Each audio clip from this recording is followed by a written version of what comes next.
দেশ ছেড়ে চলে যাওয়ার আগে জাতির উদ্দেশ্যে একটি বক্তব্য রেকর্ড করতে চেয়েছিলেন শেখ হাসিনা, তবে তাকে সেই সুযোগ দেওয়া হয়নি। বোনকে সঙ্গে নিয়ে হেলিকপ্টারে করে চুপিসারে দেশ ছাড়লেন সাবেক প্রধানমন্ত্রী শেখ হাসিনা। শেখ হাসিনা পদত্যাগের পর বাংলাদেশ ত্যাগ করেছেন।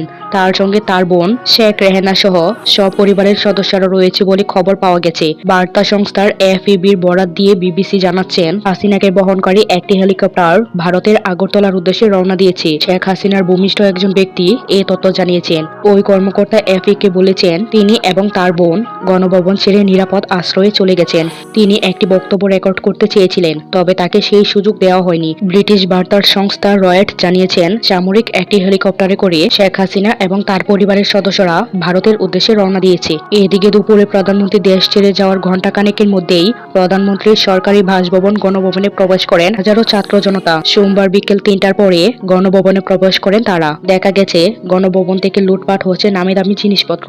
সাধারণ মানুষ গণভবনে ঢুকে টেলিভিশন, ফুলের টব, বালতি, মাছ, মাংস নিয়ে বের হতে দেখা যায়। তার আগে বেলা ২:৩০টায় একটা সামরিক হেলিকপ্টার শেখ হাসিনার উদয়ন করেন। এই সময় তার ছোট বোন শেখ রেহানার সঙ্গে ছিলেন।